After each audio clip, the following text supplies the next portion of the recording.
دا د سرورود ولسوالۍ اړوند شیخ مصري ښارګوټی دی. د دې سیمې د اوسیدونکو په وینا یاد ښارګوټي کې په زیات شمېر هغه داخلي او له هیواده بهر بېځای شوي کورنۍ ژوند کوي چې دې سیمې ته راستانه شوي دي. د سیمې خلک وایي حکومت ورسره په تیر کې د همدې 14 کیلومتره سړک جوړېدو ژمنه کړې وه، خو د دوی په وینا لا هم شوي ژمنې نه دي عملي شوي.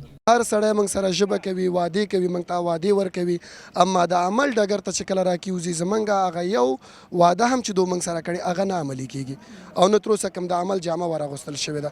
موږ ډېر غوښتنې کړي، منډې ترړې مو وهلې دي، چون د انتخاباتو په وخت کې موږ ډېرې منډې وهلې دي د سړک دپاره. نو هر یو چارواکي، هر یو وکیل صاحب چې راتلو هغې به ضمانت کوي چې ما ته رایه راکړي او زه دغه سړک تاسو ته جوړوم. دا په کراتو دغه عمل تکرار شوی ده. موږ خو دومره مخ یو چې دغه ګاډي تاسو وینئ لاره خرابه ده. کوم مریض چې زموږ د دې ځای نه ځي 50% مریض وي او خاره پرې چې موږ وړو 80% را ورسېږي. دولت ښه خبر دی وایي دا نه د پاتې تر وزارتونو پورې، خو بیا هم غږ نه ګري. نو دغه خلک نور مجبوره دي چې سرکونو ته وځي. د ننګرهار د ټولګټو چارو سرپرست رئیس حامد ضیا وایي د دغه سړک د پخېدو چارې به له ډیزاین وروسته عملاً پیل شي او اوس لپاره ډیزاین چارې روان دي او ډیزاین لاندې ده او مطمئن چې په 93 کال کې کارونه عملي کارونه به پیلېږي ځکه اوس په پلان کې شامل شوی ده.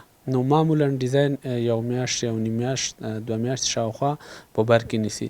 دا په داسې حال کې ده چې د شیخ مصري سړک پرته په یو شمېر نورو ولسوالیو کې هم د ځینو سړکونو د پخېدو سروې کېږي، خو د خلکو په وینا عملي اقدام نه کېږي چې خلک یې له ګڼو ستونزو سره مخ کړي.